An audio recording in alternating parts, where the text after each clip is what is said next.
Hey, my name is Brent here on Cloudy with the Chance of Meeples. Today we are looking at Sagrada Passion, the first in the Great Facades trilogy small expansions for Sagrada, a game that I like quite a bit.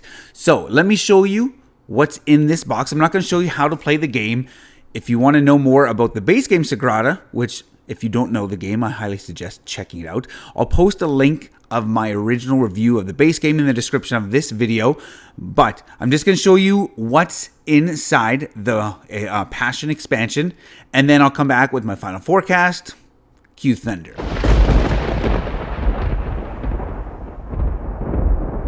So the radar overview for Sagrada Passion looks like this. I'm going to assume that you know how to play Sagrada, the base game. For now, we will look at the Sagrada Passion expansion. What does this all include? Well, of course, it doesn't include a new board.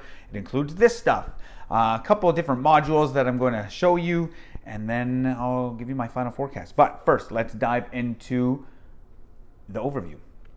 So it comes with inspiration cards. There's 6 of them. These virtually are player powers.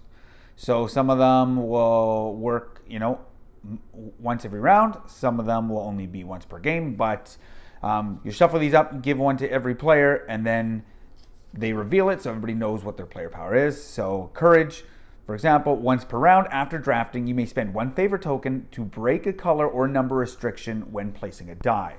So if you do that, you spend a favor token, and you know what? You put a 2 here instead of a 1. Okay, so that's that player. Once per game, you may gain up to 3 favor tokens from 1 tool card. So these, always nice to have more, special abilities, makes everybody play maybe a little bit different. What else does it have? It has some brand new public objectives. These are all about symmetry. Well, not all of them. Majority of them are about symmetry. So horizontal color symmetry, 3 points per pair of the same mirrored across the center column. So in this case, if I had a 4 here, obviously I wouldn't do that, but if I had a 4 there and a 4 there, that would be symmetrical, or like that. So that's how that one works. And then of course with values, they also have then horizontal, not symmetry, but kind of balancing. So they kind of work the same. You got a 3 here and you have a 3 here, then you would score 3 points. So these, always nice to add, just more variety. Each game will feel a little bit different because you have more public objectives in which you'll be going for. And then it has kind of, I guess, per se, the biggest module, and that is the rare glass module. So you get these boards as well as some private objectives that relate to these dice, and then a few of these rare glass, which virtually are wilds, as in wild color. So I could put this here, I could put it anywhere virtually, because it's wild color, but not a wild number, I should say that. So I couldn't put a 6 here. I still have to obey that restriction. Thank you.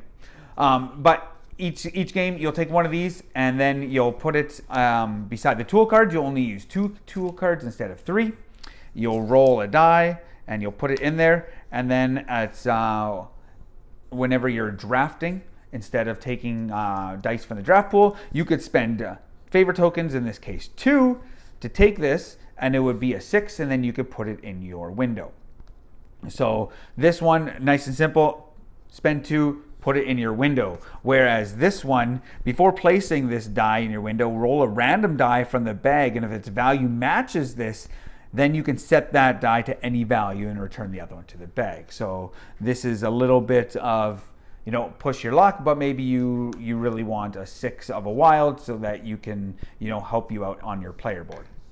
But you'll use these one per game. A player can only have 1 of these in their entire window. And then if you're playing with these, I would suggest play with these private objectives. And these just, correlate with these rare glass die. Some of the highest value for each color adjacent to your rare glass die, whereas this is some of all the light and medium numbers, 1, 2, 3, and 4, adjacent to your glass die. So just more private objectives. It'll make things a little bit more intriguing as to what people's private objectives are in the base game. If your private objective, if someone has red and they're taking a lot of red, then you clearly know that red is their private objective. But that's what you get in Sagrada Passion.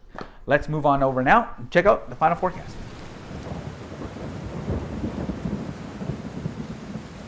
So the final forecast for Sagrada Passion, I got Sagrada, the original, a number of years ago. And what drew me to the game was the aesthetic of the game. I loved, those window patterns and that puzzle that you have each game trying to fulfill public objectives, private objectives, as well as figuring out how to place the dice that you draft inside your grid. So I've always enjoyed Sagrada. Last year, Nicole and I did Sagrada Artisans, the legacy version of it, and we absolutely love that. And since that, we've been playing Sagrada a lot more. And we've kind of had this rejuvenated or rekindled passion for the game since we did the legacy one. So it's always been a family favorite for us. And so what is in this Sagrada Passion? What are my thoughts on this? Well, I will say this.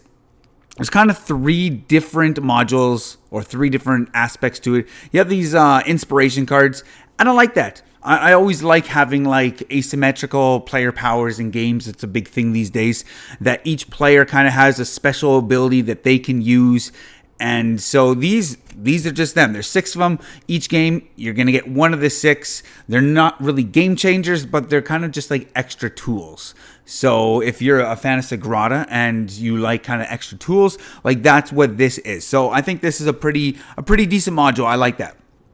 I also really like the new public objectives.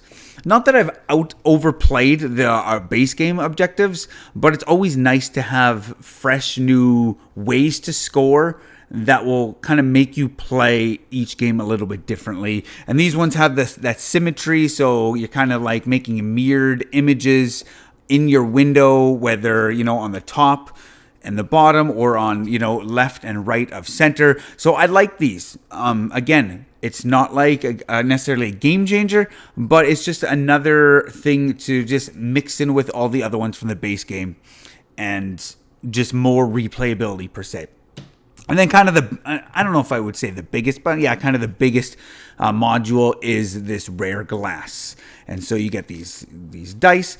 Each player can have one in their window, and they kind of act as wilds. So for some of these public objectives where you want to have, different colors in each row or different colors in each column, whatever, they'll help out with those, and they'll kind of just help you out as you play each game because it is a wild. You can't have more than one in your window, and then it'll kind of help you out in some tough situations where, maybe you could only fit one color in an area the way you've built out your window, while this will give you more options because it doesn't count as one of the 5 colors in the base game. So I like that, and I like these rare glass boards. Again, there's 6 of them.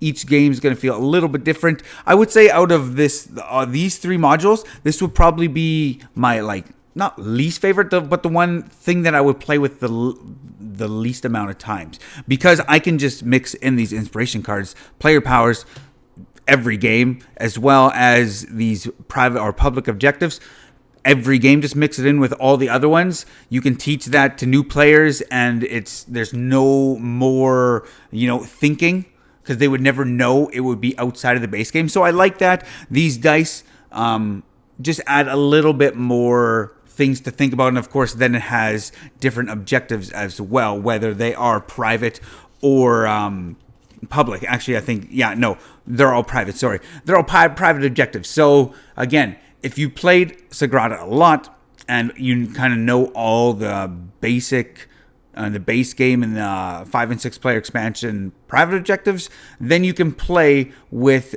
the rare glass dice and then these, and then that will make you play a little bit different as well, because say this one is some of the highest value for each color adjacent to your rare glass dice. So then just more private objectives. So it's kind of got some of everything. Private objectives that only relate to the rare glass module.